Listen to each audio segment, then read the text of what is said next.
আপনার যখন ডিপ্রেশন লাগবে আপনি তখন ফিলিস্তিনের গাজার কথা স্মরণ করবেন যে আমার ঘরে এখনো বোমা পড়ছে না, আমার মসজিদে এখনো ভেঙে দিচ্ছে না, আমাকে নামাজে গেলে কেউ ধাক্কা দিয়ে বের করে দিচ্ছে না, আমি তো এখনো শান্তিতে ইবাদত করতে পারি। ঠিক কিনা বলেন?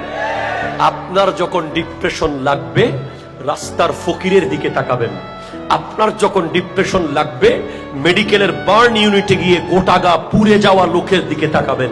আপনার যখন ডিপ্রেশন লাগবে সর্বশেষ কবরস্থানে গিয়ে রাতের 12টার পরে ওই কবরের পাড়ে গিয়ে বসে থাকবেন যে এখানে আমার চেয়ে বহু পাওয়ারফুল ব্যক্তি ঢুকে গেছে, আমার কিসের ডিপ্রেশন, আমাকে তো এখানেই আসতে হবে। ঠিক কিনা জোরে বলেন? সেজন্য আমি 4টা গুরুত্বপূর্ণ পয়েন্ট বলেছি।